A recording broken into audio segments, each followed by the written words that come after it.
Ya, Assalamualaikum warahmatullahi wabarakatuh.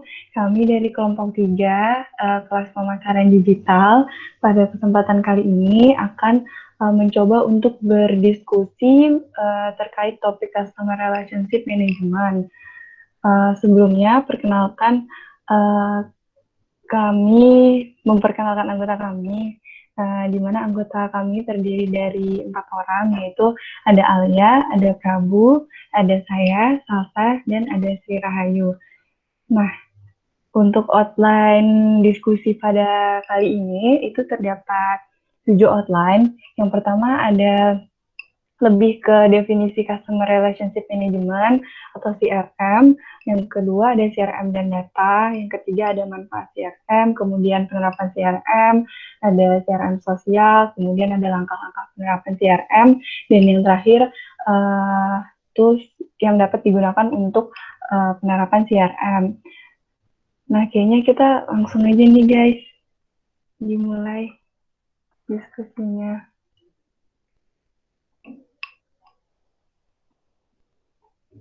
Jadi yang pertama itu ada definisi dari CRM. CRM itu merupakan pendekatan bisnis yang berfokus pada pelanggan berdasarkan pembinaan jangka panjang untuk menghasilkan hubungan yang bermakna. Nah, jadi maksudnya gimana nih guys? Pendekatan bisnis yang berfokus pada pelanggan. Iya, Salsa boleh berpendapat nggak? Kalau aku berarti CRM ini kayak ke langkah-langkah yang dilakukan perusahaan buat menjalin hubungan ke pelanggan secara untuk berkepanjangan gitu ya. Gimana sih dalam jaga panjang gitu ya? Iya, benar. Hmm. Jadi gimana dia tuh, misalnya kan kalau misalnya bisnis, dia tuh mau cari profit gitu kan. Nah, tapi kalau misalnya sebuah bisnis dia menggunakan customer relationship management, dia ini bukan untuk mengambil profit pada saat itu saja, tapi untuk long term. Jadi mereka itu lebih memusatkan perhatian mereka untuk menggait pelanggan loyal mereka. Jadi pelanggan yang akan terus-menerus menggunakan jasa mereka gitu melalui customer relationship management ini. Jadi dia nggak fokus sama profit gitu ya? Apa Iya, karena fokusannya? setahu setahu aku gitu kan, untuk yang saya dapat dari matkul-matkul lain, customer relationship ini tuh bisa mendatangkan keuntungan juga, tapi keuntungannya itu nggak saat itu. Jadi seperti investasi ke pelanggan yang sudah lama menggunakan jasa kita, terus menerus menghadirkan solusi-solusi buat mereka. Jadi mereka akan timbul percaya gitu. Oh, iya sih. Paham sih kayaknya. Berarti dia tuh intinya tujuan awalnya tuh nggak ke profit, tapi kayak memperluas jangkauan pelanggan dan mempertahankan pelanggan. Nanti uh, sembari bertambahnya pelanggan kan otomatis profitnya juga meningkat. Kayak gitu kali ya? Iya, kayak gitu. Simpelnya. Oke, oke.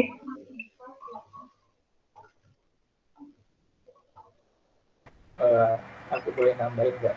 Oh iya, silahkan Prabu. Kalau menurut saya sih CRM itu strategi bisnis pada perusahaan yang dirancang untuk meningkatkan pendapatan dan profitabilitas dan mengurangi biaya serta meningkatkan loyalitas pelanggan. Jadi CRM itu ibaratkan seperti dahulukan pelanggan. Artinya itu ketika kamu melihat setiap transaksi dari sudut pandang pelanggan, kamu bisa melihat celah di mana bisnis kamu seharusnya memberikan pengalaman pelanggan yang lebih baik, yang pada gilirannya meningkatkan loyalitas kepada perusahaan Anda tersebut. Itu sih kalau menurut dari saya. Berarti dia kayak ngegali apa sih yang dibutuhkan sama pelanggan, baru nanti dari situ kan dia bisa ngembangkan layanannya, baru nanti bisa mendapatkan kepercayaan pelanggan gitu ya. Iya, seperti itu. Hmm. Oke, oke. Alia, NIM 10171003 mau bertanya.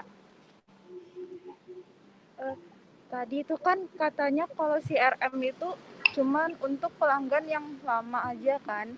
Terus juga tapi untuk memperbanyak pelanggan juga. Nah, apakah CRM ini tuh juga berfungsi untuk pelanggan-pelanggan yang baru gitu? Oke. Gimana guys? Siapa yang mau berpendapat terlebih dahulu? Mungkin aku Sri Rahayu NIM 10171072.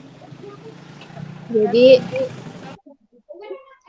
seperti yang dikatakan Prabu tadi tuh kan, dia tuh melihat data-data transaksi dari pelanggan gitu untuk menyediakan apa sih sebenarnya yang dibutuhkan oleh pelanggan ini untuk kedepannya, sehingga mereka tuh nggak nyari kemana-mana lagi. Jadi CRM ini juga bisa digunakan kepada pengguna baru atau pelanggan baru gitu, dengan mungkin dengan strategi yang berbeda gitu loh. Jadi kalau untuk yang loyalitas untuk pelanggan yang udah lama mungkin strateginya dia memakai untuk khusus untuk mereka. Terus yang baru itu lebih kayak ditekankan untuk mungkin dikasih diskon atau misalnya dikasih tawaran-tawaran lainnya, sehingga mereka tuh bisa lebih luas melihat sebenarnya mereka butuh apa dan perusahaan itu bisa menyediakan apa gitu. Oke, baik Sri. Berarti kayak CRM ini tuh juga bisa untuk kayak narik pelanggan baru gitu juga nggak? Iya, aku izin berpendapat ya. Kalau menurutku itu bisa sih, karena meskipun dia tuh fokusnya awalnya untuk mempertahankan pelanggan, mempertahankan pelanggan yang udah ada nih. Nah, dengan meningkatkan pelayanan, misalnya kayak di Shopee gitu kan, dia ngadain promo-promo gitu misalnya. Nah, dengan dia meningkatkan pelayanan ini kan otomatis pelanggan yang udah sejak lama nih merasa apa ya, merasa percaya, merasa puas dengan pelayanannya. Nah, kayak yang kita tahu sendiri di Indonesia ini kayak percakapan dari mulut ke mulutnya itu gimana ya, kayak aktif gitu kan ya. Nah, pastinya pelanggan ini itu cerita gitu loh, kayak misalnya aku cerita ke Alia nih, Alia tau gak sih di Shopee lagi ada gini-gini nih, lagi ada promo. Nah dari situ dia tuh si pihak Shopee-nya tuh nggak hanya bisa mempertahankan pelanggan, tapi secara nggak langsung Shopee-nya juga bisa menarik pelanggan baru, kayak gitu sih kalau menurutku. Oh iya, bisa. Jadi kayak untuk menarik dari pengalaman pelanggan yang lama, dia kayak menceritakan ke pelanggan yang baru, terus nanti jadi pelanggan yang baru bakal tertarik gitu untuk membeli produk dari perusahaan itu gitu. Iya, kayak gitu. Oh, iya. Oke, makasih Sa. Oke, guys. Kemudian terkait outline pertama, apakah sudah cukup guys atau bisa dilanjutkan? Sudah cukup, Sa.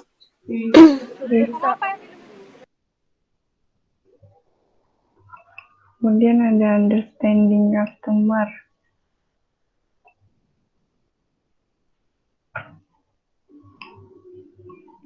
Jadi hubungan yang sukses dengan pelanggan itu didasarkan pada pertemuan atau bahkan melebihi kebutuhan-kebutuhan mereka, seperti menentukan masalah apa yang dimiliki pelanggan dan menyediakan solusi sebelum masalah itu terjadi.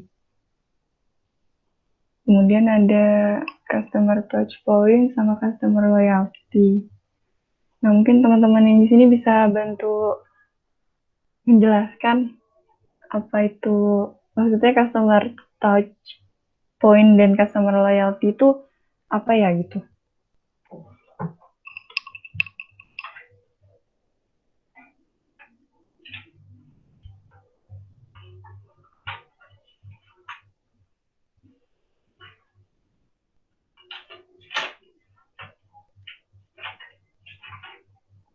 Gimana guys?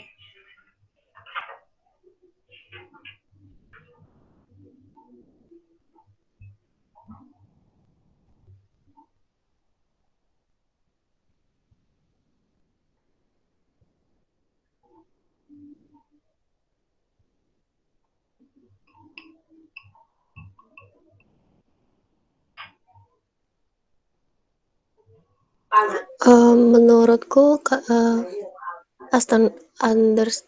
custom consumer touch point ini tuh kayak dimana ada poin-poin pada saat bisnis kita tuh bertemu dengan atau memiliki hubungan langsung dengan kehidupannya pelanggan gitu. Jadi kayak misalnya dia ini kan mereka ada tipe-tipenya gitu ya, kayak pre-purchase or pre-usage, purchase or usage, post-purchase or usage gitu.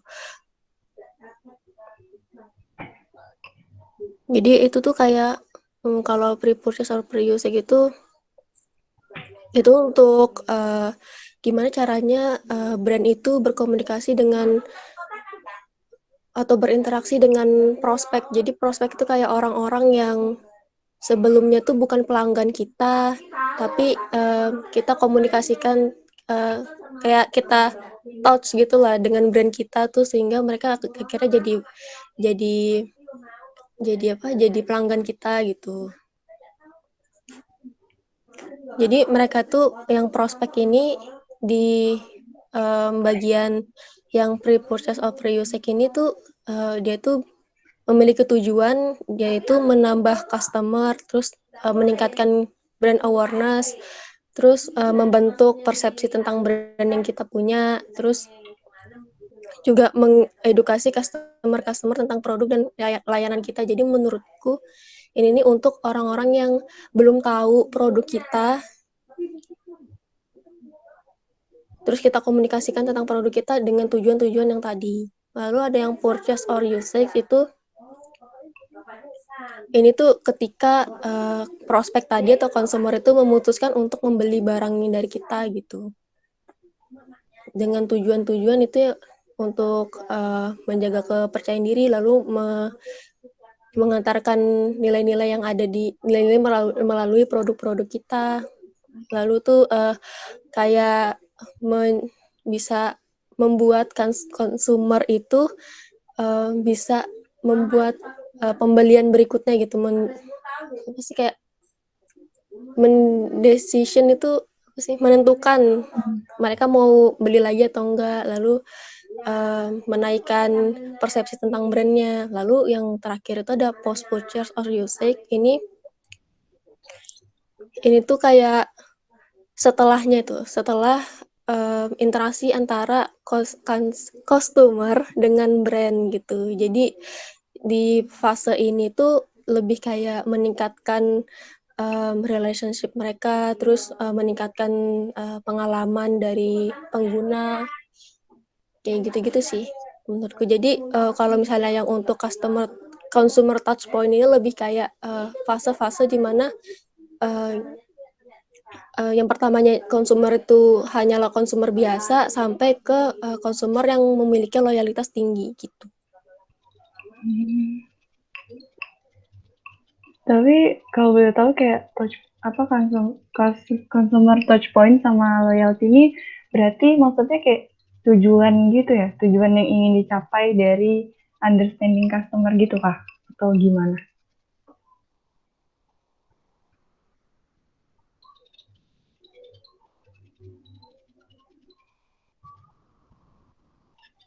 Sepertinya ya sih kayak tujuannya gitu. Kayak dimana kalau misalnya kalian memahami customer itu ya begini, nantinya kalian bakal dapetin kayak gini-gini gitu. Cara-caranya gitu lah.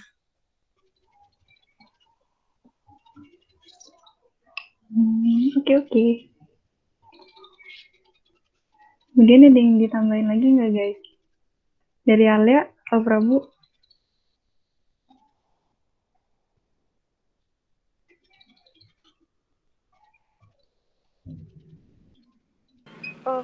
Mau nanya, jadi kalau understanding customer gitu tuh kalau misalkan kayak kita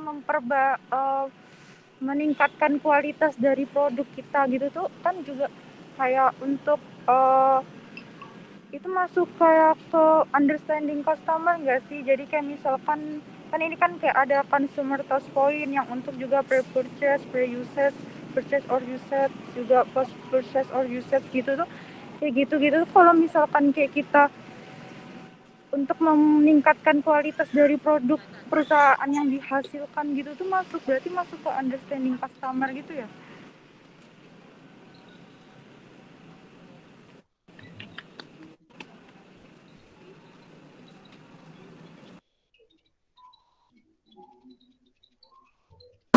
Izin menjawab ya Alia, kalau menurutku ya, menurut yang aku baca dari bukunya ini tuh kayak apa? Dia tuh bukan menaikkan kualitas sih, kayak lebih apa yang pelanggan mau, kamu harus sediain sebelum mereka ngeluh ke kamu gitu. Jadi kalau misalnya jadi kamu punya kayak sebuah inovasi. Misalnya nih kan kamu prospek nih, misalnya konsumer yang belum jadi pelanggan tetap gitu. Nah, gimana sih caranya agar kamu tuh tetap menjadi pelanggan tetap gitu. Dari prospek ke pelanggan tetap gitu ya. Ya caranya adalah menanamkan menanamkan kepercayaan kalau misalnya ini produk ini bagus gitu kan.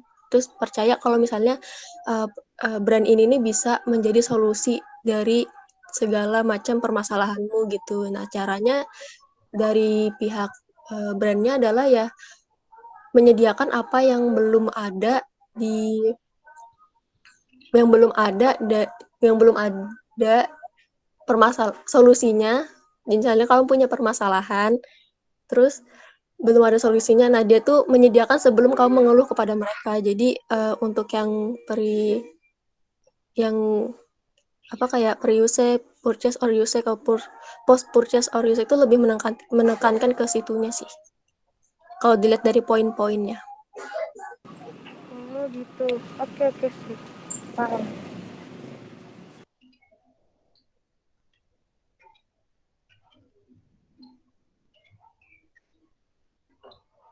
Oke, mungkin bisa dilanjut ya guys. CRM dan data. Mungkin Sri bisa bantu ngejelasin buat CRM dan datanya.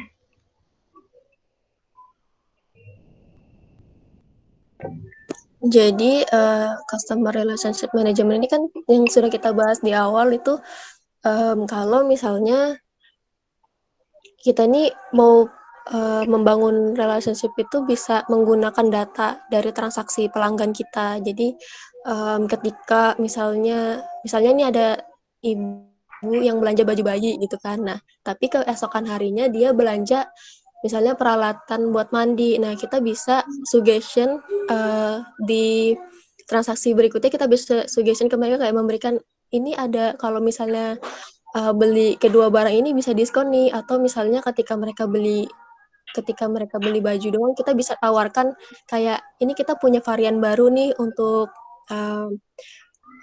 kayak peralatan mandinya gitu-gitu. Jadi data dalam CRM itu berperan dalam menentukan apa saja sih treatment yang pantas untuk didapatkan oleh masing-masing customer gitu. Jadi misalnya ya kayak tadi, kalau misalnya ada satu orang yang belanja ini, terus besoknya dia belanja ini, besoknya lagi dia belanja barang yang berbeda, itu bisa di-combine ketiganya, terus mereka bisa dapat diskon atau dapat poin dari situ. Nah, kalau misalnya hal yang tadi ku jelaskan, itu tuh masuknya ke customer data. Jadi dia mengumpulkan data tentang konsumen bisnis. Jadi bisa ngedapetin kayak insight itu, kayak kalau misalnya kalian ngelihat grafik penglihatan di Instagram, itu namanya insight. Nah, itu bisa kasih lihat nih kalian, oh ini misalnya konsumen lebih banyak berbelanja di di awal bulan dan di akhir bulan gitu, tuh bisa mencocokkan strategi kalian lebih lagi gitu. Nah, tapi ada pertimbangannya ini dalam customer data itu, yaitu yang pertama, informasi harus relevan secara komersial. Jadi kalau misalnya, ya ngapain kita pakai data yang nggak cocok gitu sama bisnis kita gitu, kayak misalnya alamat atau hal-hal lain. Misalnya kalau misalnya yang cocok sama komersial tuh kayak umur, jenis kelamin, kayak gitu-gitu. Terus tangkap detail kontak tambahan dari pelanggan di setiap interaksi. Ini tuh kayak misalnya dia lagi keliling-keliling store gitu, dia berapa menit itu ngeliatin barang-barangnya dan dia tuh ngeliatinnya barang-barang apa aja gitu. Terus tangkap informasi apapun yang Anda kirimkan ke pelanggan. Lalu selanjutnya pertimbangkan apapun yang menambah nilai hubungan. Lalu yang selanjutnya catat implikasi hukum apapun terkait pengambilan data, terutama data perilaku yang berbasis web, karena privasi pengguna harus selalu diperhitungkan. Yang ini nih penting banget karena kan ada orang yang datanya tidak mau digunakan untuk kayak digunakan suatu brand untuk memperoleh profitnya gitu. Next, ini ada yang ditanyakan kah? Kalau untuk customer datanya? Kalau dari aku nggak ada sih, jelas sudah. Ya, dari aku juga udah jelas sih. Berarti pokoknya intinya dia tuh nge-record perilaku dari pelanggan lah ya. Iya. Iya. Lalu next itu ada bagaimana sih caranya, di mana dan bagaimana caranya kita mengumpulkan datanya untuk CRM ini. Nah, yang pertama itu ada tradisional CRM sistem data. Lalu ada data mining, ada analitik data, ada social media monitoring data gitu. Lalu selanjutnya ada selain where and how, ada yang namanya collating and organizing your data. Itu kayak dia itu dimasukin ke database, ke tempat-tempat yang kalian bisa menyimpan data kalian dengan aman. Terus tuh keeping data fresh. Jadi kalau misalnya data kalian sudah kadaluarsa kayak 10 tahun yang lalu itu kan nggak bisa dipakai ya. Jadi kalian tuh harus pakai data yang terbaru gitu. Jadi trennya tuh tetap ada gitu. Lalu ada analyzing data for marketing. Ini tuh kayak kalian menganalisa ya untuk menentukan strategi marketing kalian kayak gitu. Oke. Selanjutnya akan dilanjutkan oleh teman saya, Alia. Baik, saya akan melanjutkan. Jadi selanjutnya ini ada manfaat dari CRM. Jadi CRM yang efektif itu akan menjanjikan hal-hal untuk meningkatkan pendapatan dan profit dari perusahaan, lalu juga untuk meningkatkan kepuasan dan loyalitas dari pelanggan, kemudian menyampaikan layanan yang lebih baik dan efisien operasional dari perusahaannya, kemudian juga untuk penurunan biaya akuisisi. Nah, jadi untuk menjaga hubungan pelanggan yang baik itu sangat penting untuk menyukseskan bisnis suatu perusahaan. Biaya yang terkait dengan mendapatkan pelanggan baru itu umumnya jauh lebih tinggi daripada mempertahankan hubungan pelanggan yang sudah ada biayanya.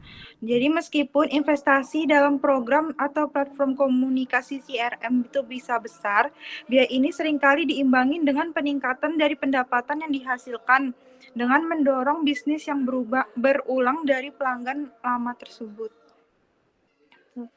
Untuk manfaat CRM, apakah ada yang ingin didiskusikan teman-teman? Aku kayaknya mau nanya deh. Salsa 168. Jadi aku masih kayaknya kurang ngerti itu yang biaya terkait dengan mendapatkan pelanggan baru itu kenapa jauh lebih tinggi daripada untuk mempertahankan pelanggan yang udah ada. Kira-kira kenapa ya guys? Oke, saya mencoba menjawab. Jadi kalau menurut saya sih, kalau misalkan yang kayak pelanggan untuk mencari mendapatkan pelanggan baru itu kan kayak butuh promosi ke penyebaran informasi yang lebih luas untuk mendapatkan pelanggan baru tersebut. Nah, sedangkan untuk di pelanggan yang lama ini kan kita tinggal untuk memfollow up aja dari pelanggan tersebut. Jadi misalkan kayak memberikan keuntungan, terus juga kayak misalkan dari dari pelanggan yang udah ada itu kita kayak memberikan diskon, seperti memberikan diskon kayak gitu-gitu kan lebih kecil daripada biaya dari promosi itu sendiri. Karena kan misalkan promosi ini seperti biaya endorse itu untuk ke brand ambassador itu kan biasanya besar. Nah, sedangkan untuk diskon ini tuh perusahaan itu kan pasti memberikan harga di atas dari harga barang yang dia jual, harga produksi, tetapi di bawah dari harga keuntungan biasanya. Jadi itu kan masih kecil juga masih mendapatkan sedikit keuntungan. Jadi itu kayak lebih biayanya tuh lebih sedikit. Kalau dari aku sih kayak gitu. Iya sih, benar juga sih. Aku bisa nangkap sih. Oke. Ya, kasih Sa.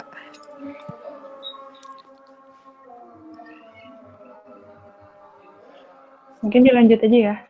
Ya, dilanjut aja.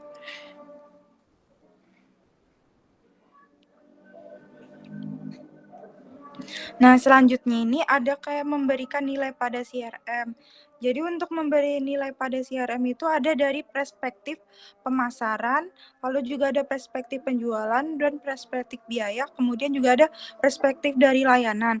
Nah, untuk dari perspektif pemasaran ini itu untuk meningkatkan jumlah orang yang tahu tentang layanan atau produk Anda.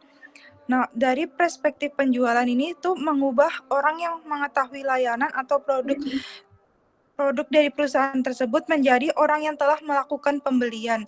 Kemudian untuk dari perspektif biaya itu dia mengurangi jumlah yang belanjakan, yang pelanggan belanjakan untuk biayanya lebih mahal untuk menarik pelanggan baru daripada mempertahankan pelanggan yang sudah ada.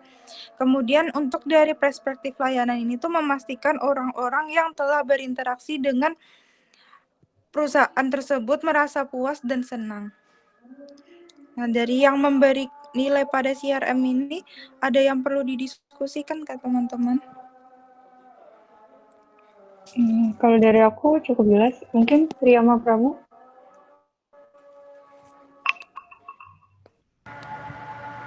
Aku ragu dari 10 juga 1058 masih bingung sih yang terkait perspektif biaya yang mengurangi jumlah yang Anda belanjakan untuk pelanggan.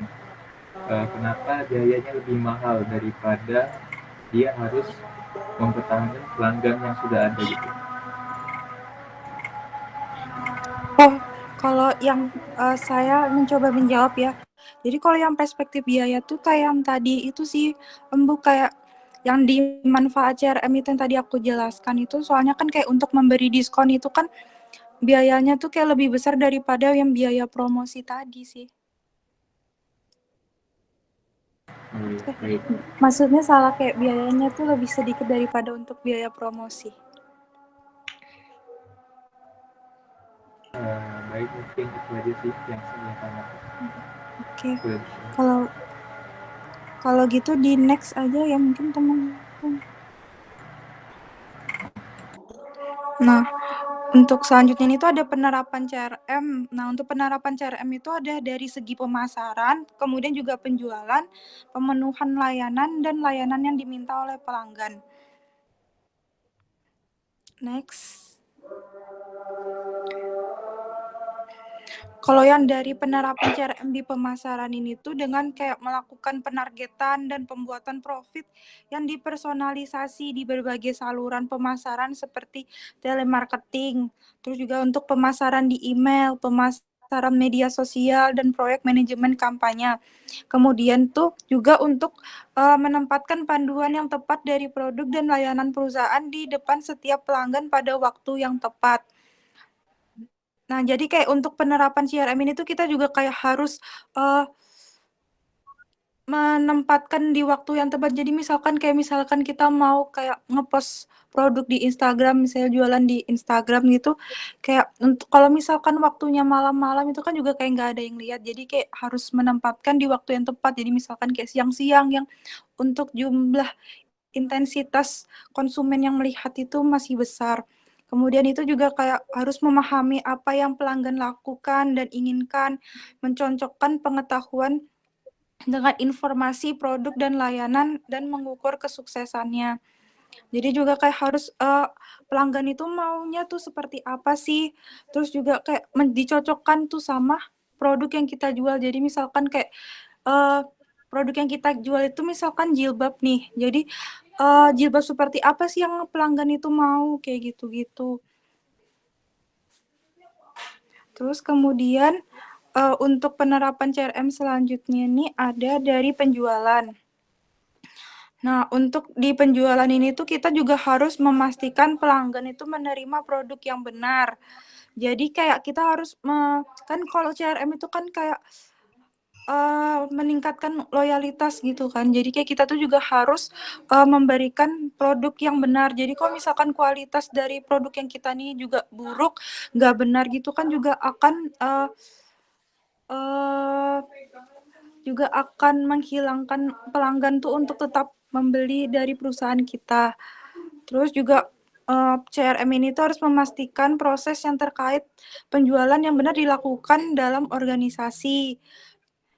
Terus juga kayak maksudnya kayak di sini tuh kayak penjualan yang benar tuh kayak gimana sih kita nih melayani pelanggan saat pelanggan itu membeli produk dari kita. Jadi misalkan kayak penjualan yang ramah seperti itu.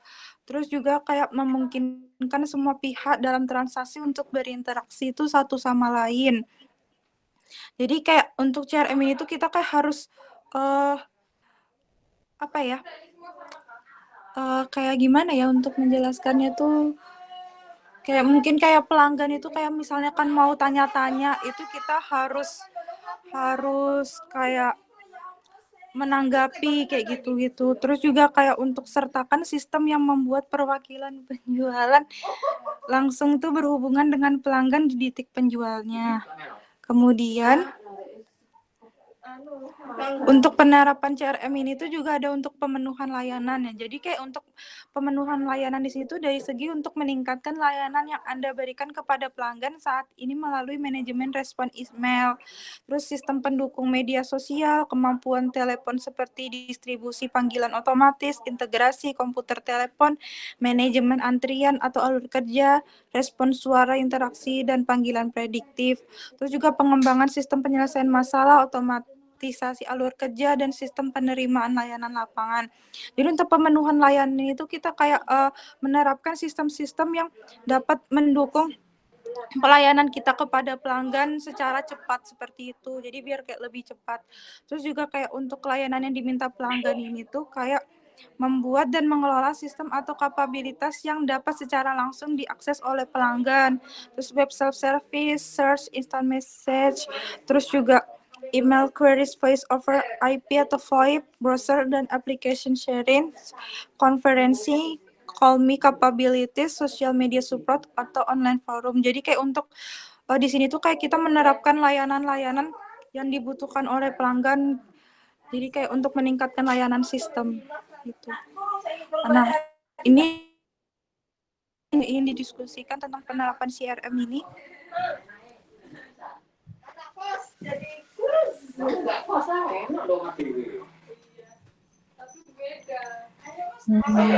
Kalau dari aku nggak ada sih, cuman aku baru tahu aja ternyata penerapan CRM itu nggak hanya bisa diterapkan di bagian pemasaran gitu loh. Karena aku pikir awalnya cuman bisa di bagian pemasaran gitu. Jadi sih gitu aja. Kalau dari aku.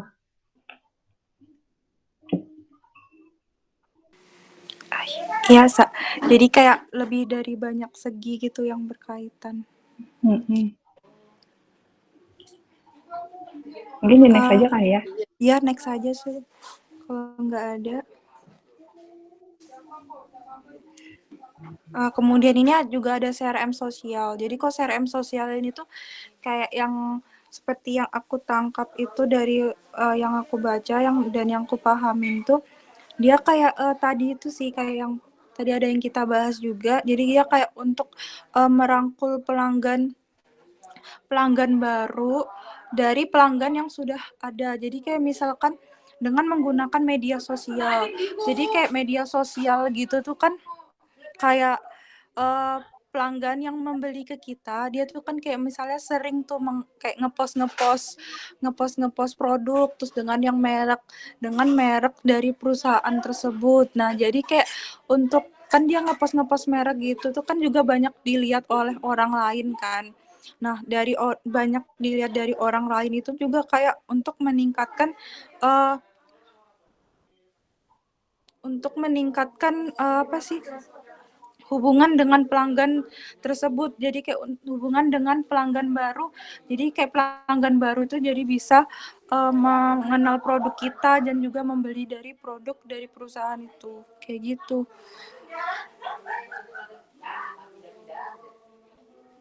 Berarti CRM sosial ini masuk ke jenis-jenis CRM gitu Kak? Atau gimana?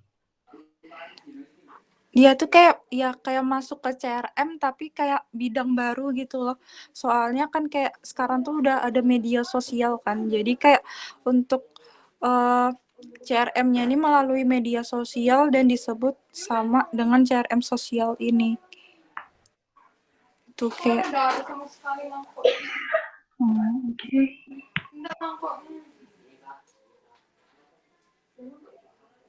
Dari Sri sama Prabu gimana? Amankah?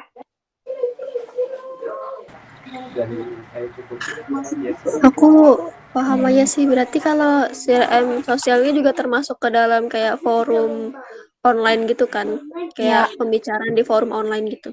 ya dari yang aku tangkap juga kayak gitu sih. Jadi kayak pembicaraan di forum online gitu lewat media sosial. Oke. Oke, kalau gitu dilanjut ya. Ya. Nah, jadi selanjutnya ini ada langkah-langkah penerapan CRM. Jadi untuk penerapan CRM itu di langkah awalnya itu perusahaan ini harus bisa menganalisis kira-kira di bagian mana sih CRM itu paling menguntungkan bagi organisasi.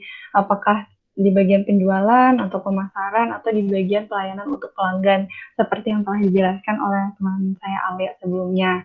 Nah, kemudian di tahap kedua, di langkah kedua itu perusahaan harus memahami kebutuhan pelanggan.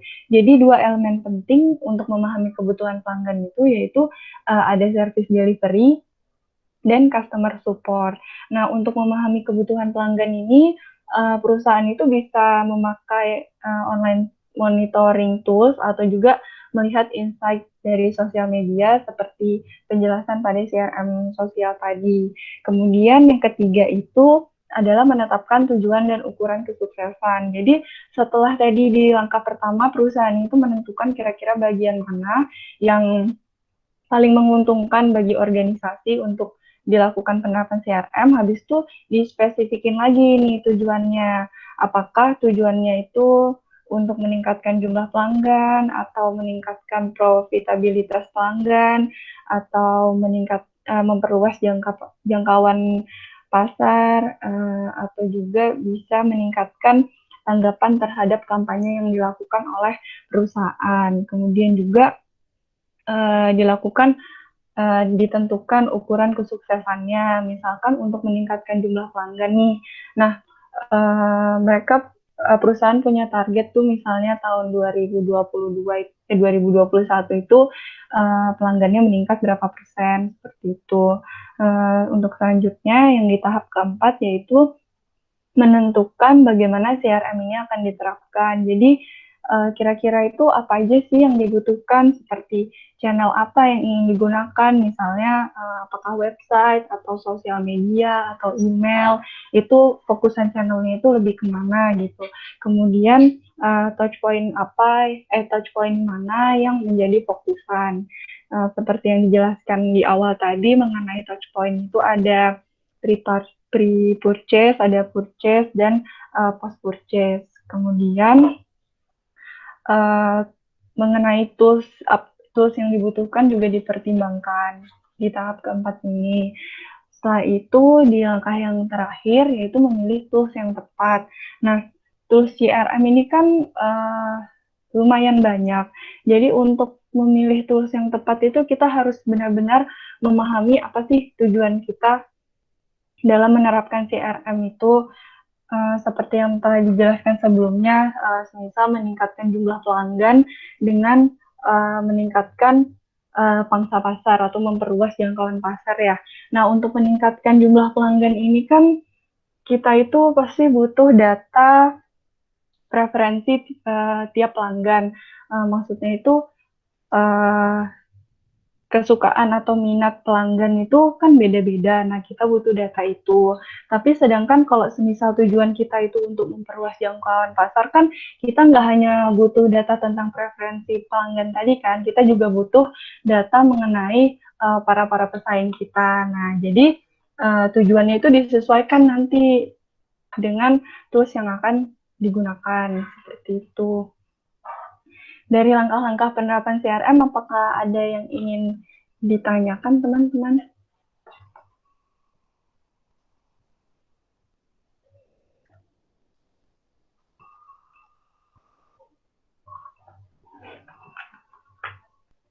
Kalau aku ndak ada sih, Sa.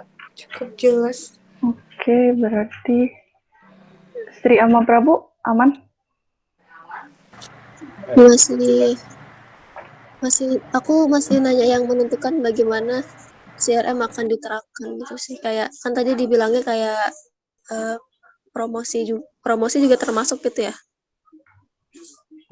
Dia lebih ke ini sih, teknis penerapan CRM-nya. Jadi kayak misalnya channelnya itu mau pakai apa, terus tools-nya itu udah di plan gitu, kira-kira tools yang mana ya, kayak di list gitu lah istilahnya, tools mana yang mau digunakan gitu sih, lebih ke persiapan gitu. Oke. Oke deh,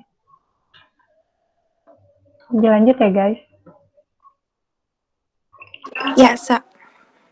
Nah, ini udah masuk ke outline yang terakhir, jadi jenis-jenis tools dari CRM ya.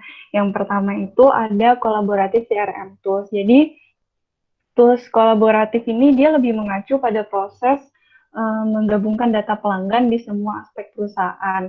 Mungkin maksudnya itu kan kadang di dalam penggunaan tools CRM ini ada beberapa departemen gitu yang menggunakan kan. Nah, jadi tools ini tuh memungkinkan banyak pengguna itu mengedit dokumen secara bersamaan. Nah, untuk contohnya sendiri itu ada MindPouch. Kemudian yang kedua itu ada social CRM tools, di mana pengumpulan datanya itu bersumber dari sosial media. Jadi itu pengumpulan datanya itu berdasarkan penyebutan merek di sosial media, seperti yang penjelasan CRM sosial sebelumnya. Jadi dengan social CRM tools ini, perusahaan itu dapat mengetahui gitu sentimen atau pendapat dari masing-masing pelanggan yang ada di sosmed. Untuk contohnya sendiri, itu ada Brands Eye, ada Radiant Six, sama Simplify 360.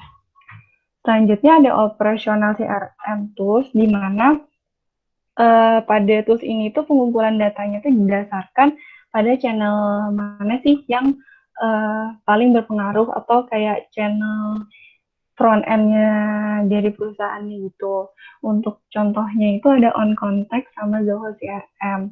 Kemudian selanjutnya ada Sales and Marketing Automation CRM tools, di mana tools ini itu digunakan untuk memanage siklus penjualan dan mengumpulkan data-data penjualan, sehingga memungkinkan perusahaan itu untuk melacak prospek, kemudian jadwal transaksi dengan pelanggan, dan juga tools ini tuh juga dapat membuat laporan rinci gitu terkait proses penjualan.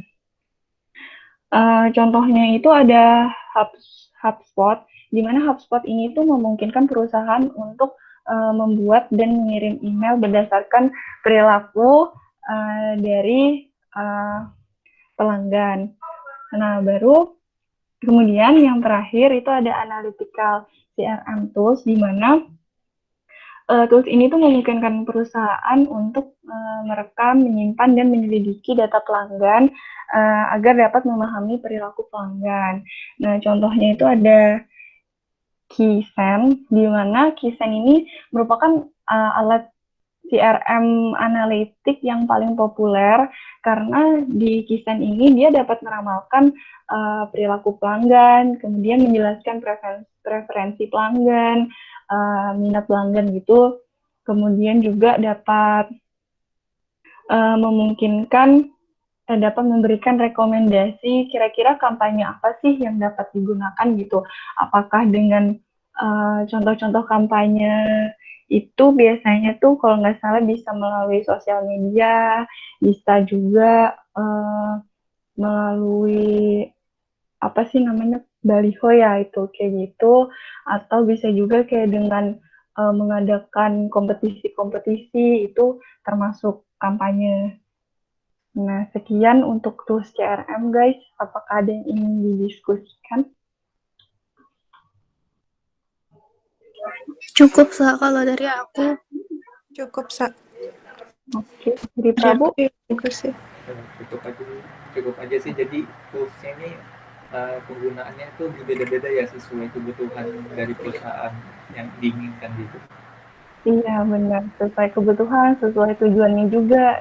Dia tujuannya itu buat apa? Untuk di bagian pemasaran kah? Kalau di bagian pemasaran bisa pakai tools yang sales and marketing automation. Kayak gitu-gitu sih. Oke, paham saya. Terima kasih. Sa, mau tanya juga. Oh, jadi kayak untuk tools-toolsnya ini tuh kayak dipilih aja sesuai kebutuhan gitu ya, nggak kayak dilakukan semuanya. Oh iya, dipilih. Jadi tadi kan di tahap-tahap itu, di langkah-langkah penerapan CRM itu kan ada apa ya? Kayak dia tuh perusahaannya tuh mau fokus ke bagian mana sih? Apakah penjualan atau pemasaran atau pelayanan untuk pelanggan kayak gitu kan? Nah, jadi ntar disesuaikan sama tujuan perusahaan, baru nanti dia milih tools yang tepat kayak gitu. Oh, ya. Paham. Kasih. Iya, sama-sama.